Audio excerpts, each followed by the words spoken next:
Well, one thing that is very touching and very heart-rending in this movie is that everything that has been depicted here, as dramatic and as tragic as it looks, is actually historically accurate, including the scene where a little kid is taken by a vulture. These are all taken from archives, media reports. So, what is the most touching part about this movie is that this movie goes through accurately the tragedy of history that befell us, and it will look very sad and very melodramatic today in the theater when people watch it. But the saddest part is that all of it is accurate. And in today's world, it is relevant because this movie has been ongoing. What you see in this movie is something that is happening in parts of Bengal in India and in most of Bangladesh over the last 55, 60 years. In fact, just 50 years ago, 3 million Hindus were killed in Bangladesh by the Pakistan army in 1971. And the trickle of death and destruction of the Hindus in that country has been ongoing. And even last week, Hindus were being targeted in Gopalganj in Bangladesh. So this is a living history that this movie brings forward. More importantly, it brings forward questions that we all have to answer if we believe in humanity. And those questions are very relevant once people watch the movie. हमारे समाज में बंद दरवाजों के पीछे एक खामोश संकट चल रहा है।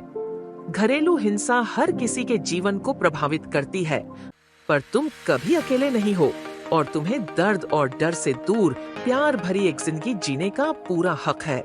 मौन तोड़िए और south Asian helpline and referral agency को कॉल करें। मिलकर हम इस चक्र को तोड़ सकते हैं। मिलकर हम जिंदगियां बचा सकते हैं।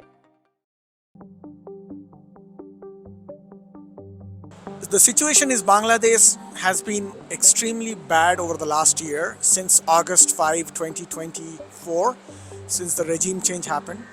As you know, Bangladesh is getting heavily radicalized. The power of radical Islamists have been increasing over the last few decades.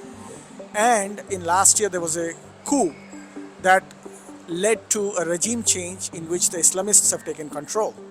Since then, we have documented the death and destruction of more than 500 Hindu temples, hundreds of Hindus, and this is just the news that comes out. There are rural areas in Bangladesh, there are regions that are not accessible to social media and internet where more deaths are happening. So the situation is very grave. As I noted just a couple of minutes ago, in Gopalganj, just 3 days ago, Hindus were shot down for protesting against the Islamist regime. Hindu women are kidnapped and forcibly converted. Hindu boys are forced to convert to Islam in order to get a job. This is the reality of Bangladesh today, and it's not good.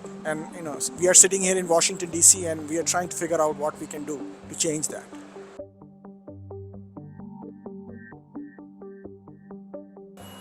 Well, see, hindsight is always 2020. So now when we look back at what happened 75 years ago, we do see the mistakes that were made. We do see the errors of judgment, including those from leaders who most people in India in those days considered their best leaders. So I can only say that in hindsight, we feel that mistakes were made. In hindsight, we see that wrong decisions led to strategic mistakes that led to murder of millions of people, that led to changes in the geography of the region that is going to haunt us for the next many centuries. But if I were there in that day, I don't know how I would have been acting. So, I give them the benefit of doubt while fully acknowledging that there have been great mistakes made.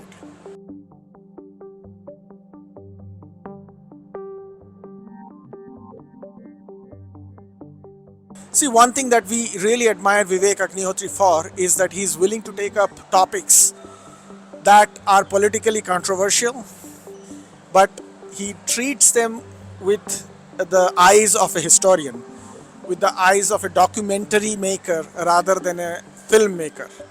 And in doing so, what we have seen the best come out of him is the accuracy and the historical, and the verifiability of historical facts. And even though this particular movie is extremely melodramatic in the way it is presented, and especially for those of us who are in America, we may find it a little melodramatic because most Bollywood movies have a little bit more melodrama to it than most Hollywood movies do. But what is the most touching part here is that it's historically accurate and has been painstakingly put together to maintain that accuracy. That's the part I see the best in this movie. I saw that in his previous movies also. Kashmir Files was unique in the way because whatever has happened in Kashmir and what was depicted in Kashmir Files was in recent memory of people. Most people who are in adulthood in their life have seen the news of what happened in Kashmir. But Bengal Files is something that goes back more than 80 years and more. So it brings forward truths that were lost in time. And that's why I think this is very relevant.